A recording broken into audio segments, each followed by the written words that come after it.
Барлықтарыңызға сәлем, каналыма қош келдіңіз. Егер жазылмаған болсаңыз, міндетті түрде каналыма тіркеліп қоюды ұмытпаңыз. Бүгін классикалық алмалы пирогтың рецептімен бөлісемін. Яғни ғасырлар бойы миллиондаған адамдардың жүрегінен орын тапқан. Бұл пирогтың жасалуына бар жоғы 5-10 минутыңыз ғана кетеді. Ең алдымен барлық құрғақ ингредиенттерді ұн, манка, қант, сода, ванилин және корица. Корицаны ұнатпайтын болсаңыз, қоспасаңыз болады. Жақсылап түйіршік қалмағанша бір-бірімен араластырамын. Жуылған алмаларды қабығынан тазартып, үккіштің ірі жағынан өткіземін.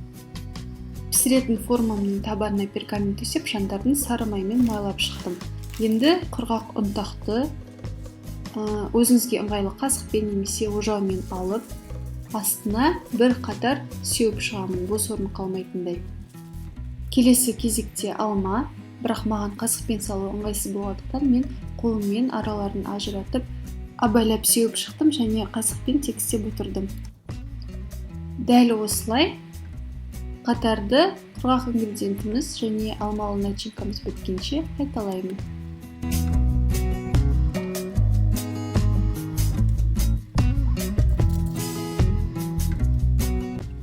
Құрамдардың толық мөлшерін әдеттегідей описание бөлімінен көре аласыздар.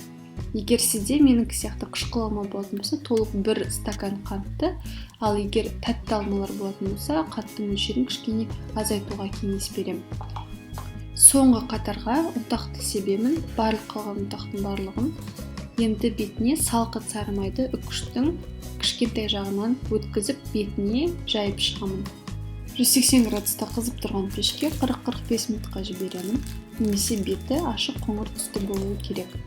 Толық бөлме температурасына дейін суытқаннан кейін жан-жағын пышақпен кесіп формадан шығарамын. Пирогтың дайын күйін көргендер және дәмін татқандар бұл пирогтың жасалуына небәрі 10 ғана минутыңыз кеткен екен деп ешкім ойламайды. Және де ешқандай таразыны қажет етпейді. Мен бұл пирогты әрқашан жаңбыр жауғанда жасаймын және осымен керемет шай ішеміз. Видеоны ұнаса лайк басып, комментарий қалдырыңыз. Маған сеніп, менімен бірге болғандарыңызға рахмет.